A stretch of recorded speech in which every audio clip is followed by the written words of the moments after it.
Shalom Bapak Ibu Saudara-saudaraku yang dikasihi Yesus Kristus. Selamat pagi. Senang sekali kalau kita masih bertemu kembali hari ini. Kita bersyukur karena Tuhan itu baik, masih memberikan kesempatan kepada kita untuk hidup dan bernapas. Camkan ini baik-baik.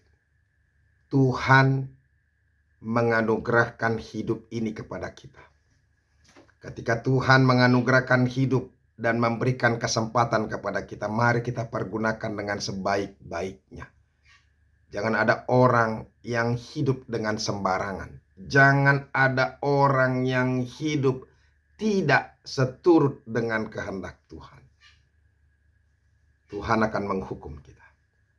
Oleh karena itu saudara-saudara, mari buka hati dan pikiran kita untuk terus diterangi oleh Roh Allah melalui firman-Nya. Supaya firman-Nya yang berkuasa itu, firman-Nya yang hidup itu akan menguasai hidup kita.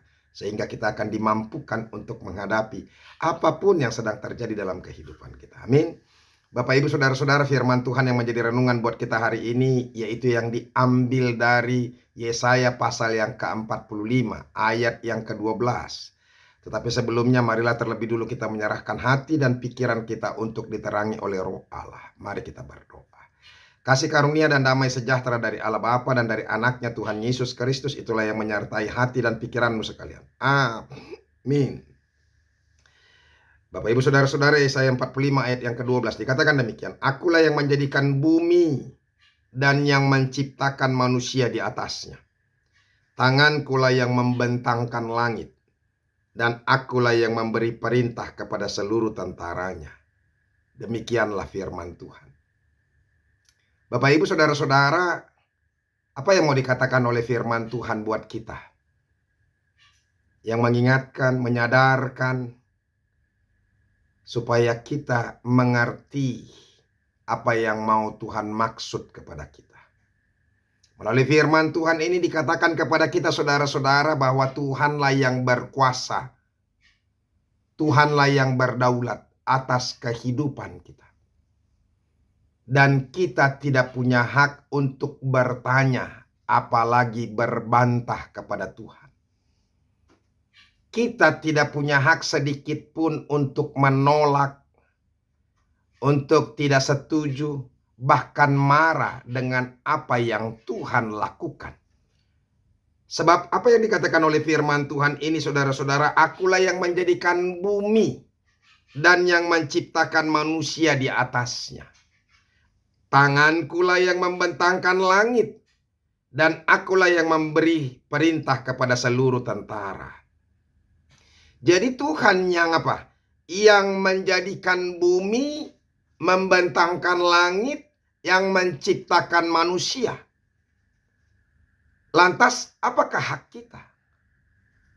Kenapa kita harus apa? Menolak, kecewa, dan bertanya, merasa tidak adil ketika Tuhan melakukan sesuatu kepada kita? Bukankah kita miliknya Tuhan? Bukankah kita ciptaannya Tuhan? Bahkan bumi sendiri yang begitu besar, langit sendiri yang begitu luas, itu adalah ciptaannya Tuhan. Kalau kita miliknya Tuhan, bukankah kita berhak memperlakukan, bukankah Tuhan berhak memperlakukan kita apapun yang mau Dia lakukan? Kalau kita punya boneka atau punya barang, berhakkah kita melakukan apapun untuk barang atau boneka yang kita miliki itu? Apakah boneka itu bisa berkata kepada kita, kenapa engkau mencampakkan aku?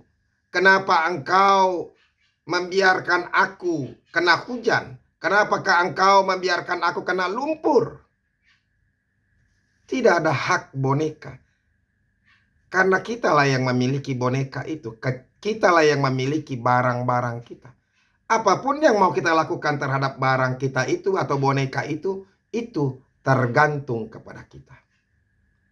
Nah, Bapak Ibu Saudara-saudara, bahkan sampai Dia katakan kepada kita sebelum ayat firman Tuhan ini, supaya hati-hati.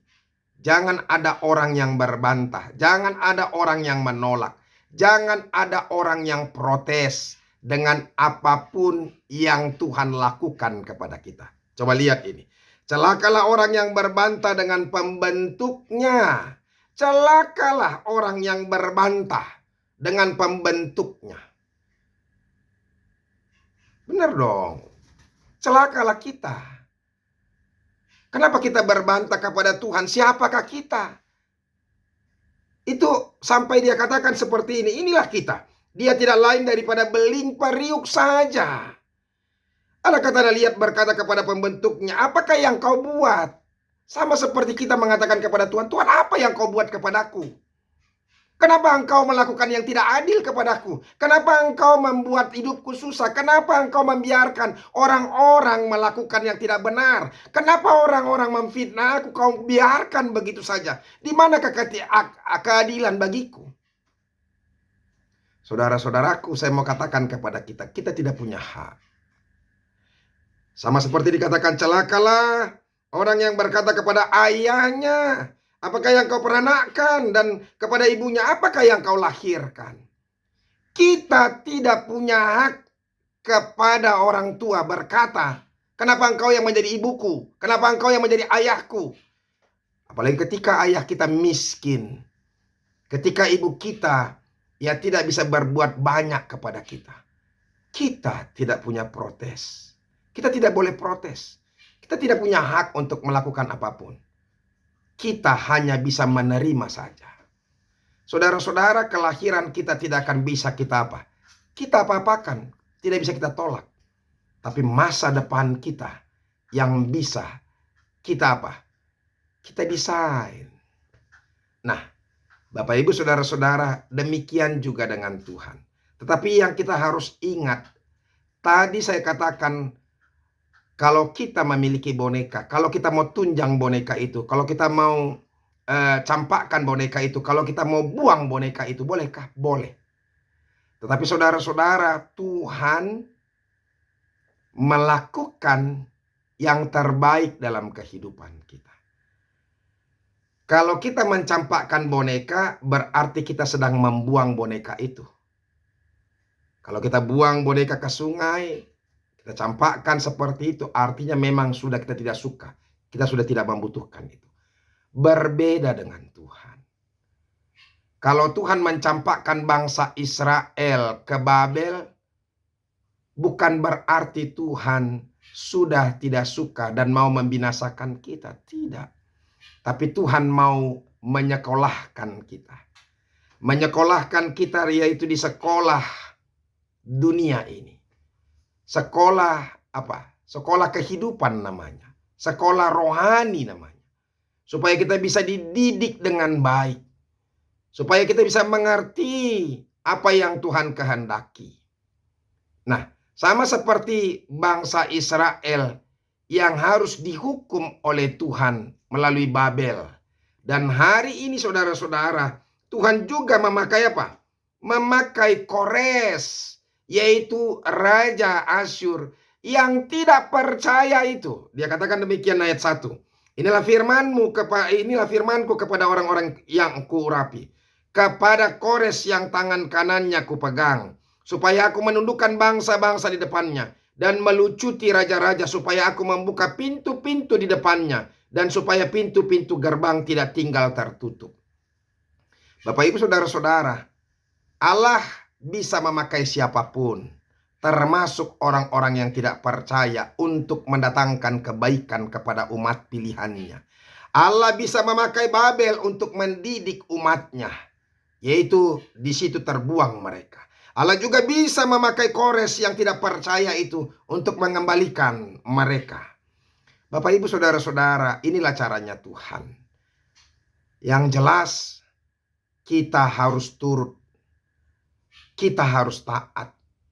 Kita harus bersedia menerima apapun yang Tuhan lakukan dalam kehidupan ini.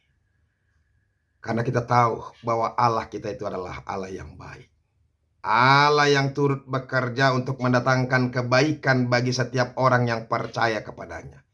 Percayalah, Kalau bukan karena dosamu, sesuatu itu terjadi sulit, ingat, kita sedang dicobai. Kita sedang dididik oleh Tuhan, supaya kita tetap kuat dan tabah untuk menghadapi sesuatu. Bahkan ketika kita berdosa pun Tuhan menghukum kita. Tuhan juga sedang memakai hukuman itu untuk mendidik kita, supaya kita boleh menyadari langkah yang baik yang harus kita ambil, yang harus kita pilih, supaya kita mengerti apa yang harus kita lakukan untuk ke depan. Kadang-kadang situasi sulit itu bisa membentuk kita menjadi orang yang lebih baik. Jangan bersungut-sungut, jangan kecewa, jangan marah, jangan protes kepada Tuhan, apalagi berbantah kepadanya. Terima sajalah, sebab itu bagian daripada didikan Tuhan kepada kita. Firman Tuhan ini semoga memberkati kita. Amin. Terima kasih ya Tuhan untuk firman-Mu. Berkatilah kami. Ajar kami untuk menerima apapun yang Tuhan berikan kepada kami, supaya kami bisa mengerti apa yang Tuhan kehendaki.